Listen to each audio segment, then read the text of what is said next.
இது என்ன குறியீடு? என்ன செய்ய போற? கைதி அறையில் ரகசிய பேப்பர். கூடிய சீக்கிரம் இதெல்லாம் காலி. காக்கையை மிரட்டிய ஐஎஸ் கைதி. திகிலில் கோவை போலீசார். ஈரோடு மாவட்டம் நல்லித்தோட்டத்திற்கு அருகே உள்ளது மாணிக்கம்பாளையம் கிராமம். இந்த பகுதியைச் சேர்ந்தவர் ஆசிப் முஸ்தாஹின். இவருக்கு 30 வயதாகிறது. படிப்பை பாதையில் நிறுத்திய முஸ்தகின் வீட்டில் இருந்தபடி தொழில் தொடங்கப் போவதாக கூறியிருக்கிறார். அதே சமயத்தில் இவர் ஐஎஸ் ஆதரவாளராகவும் இருந்ததாக சொல்லப்படுகிறது. இதற்கிடையில் இவர் மீது சந்தேகப்பட்ட ஈரோடு போலீசார் இவரை தொடர்ந்து கண்காணித்து வந்துள்ளனர்.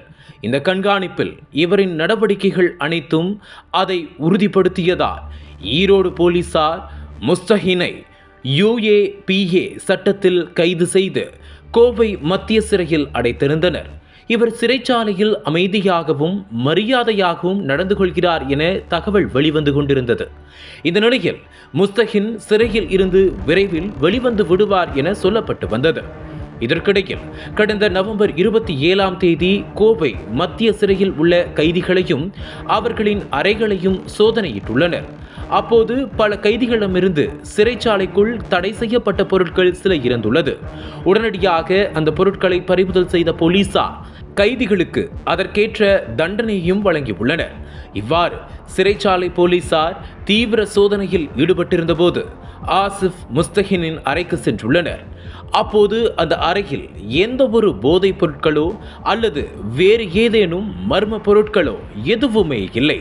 இதனையடுத்து போலீசார் முஸ்தகினின் ஜீன்ஸ் பேண்ட் பாக்கெட்டை சோதனை செய்துள்ளனர்.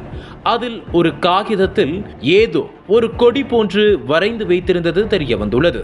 உடனே அந்த காகிதத்தை கைப்பற்றிய போலீசார் அவரிடம் இது என்ன என்று விசாரித்துள்ளனர். ஆனால் அதற்கு பதில் எதுவும் கூறாமல் அவர் அமைதியாக இருந்துள்ளார். அதன் பின்னர் அந்த காகிதத்தில் வரையப்பட்டிருப்பது எந்த கொடி என்று போலீசார் விசாரணை நடத்தியுள்ளனர். அந்த விசாரணையில் முஸ்தகின் வரைந்து வைத்திருந்தது ஐஎஸ் அமைப்பின் கொடி என்பது தெரிய வந்துள்ளது. இதனையடுத்து சிறை காவலர்கள் சிறை குறிப்பேடுகளில் இது குறித்து பதிவு செய்துள்ளனர். மேலும் இது தொடர்பான முஸ்தகினை அழைத்து அந்த கொடி எப்படி உன்னிடம் வந்தது என்று விசாரணை செய்துள்ளனர். அதில் நீதிமன்றத்திற்கு மனுக்களை எழுதுவதற்காக கொடுக்கப்பட்ட பேப்பர் பேனாவில் ஐஎஸ் அமைப்பின் கொடிகளை வரைந்தது தெரிய வந்துள்ளது. மேலும் விசாரித்த போலீசார் இந்த கொடியை ஏன் வரைந்தாய் என விசாரித்த போது இது இஸ்லாமிய அரசின் கொடி எனவும் இந்த கொடியை வைத்திருப்பதில் எந்த தவறும் இல்லை என்றும் அதிகாரிகளிடம் தெரிவித்துள்ளார். இதனையடுத்து சிறைச்சாலையில் ஜெயிலர் சிவராஜன் சிறை வளாகத்தில் கண்காணிப்பு பணியில் ஈடுபட்டிருக்கிறார். அப்போது அவருக்கு எதிரே சென்ற முஸ்தகின் நான் விரைவில் சிறையிலிருந்து வெளியேறி விடுவேன் எனவும் அதன் பிறகு ஐஎஸ் அமைப்பிற்காக ஜிகாத் வேலைகளை தொடருவேன் எனவும் அவ்வாறு தொடரும்போது நீங்கள் இருக்க மாட்டீர்கள், இந்த சிறைச்சாலையும் இருக்காது என பகிரங்க கொலை மிரட்டல் விடுத்துள்ளார். இதனால் அதிர்ச்சியில் உறைந்த சிறை காவலர் சிவராஜன் அவரின் உயர் அதிகாரிகளிடம் இது குறித்து புகார் கொடுத்துள்ளார்.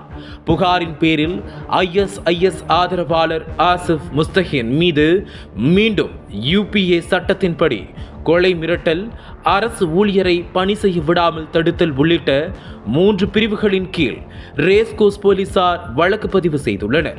இதனால் கோவை மத்திய சிறையில் மிகுந்த பரபரப்பு ஏற்பட்டுள்ளது.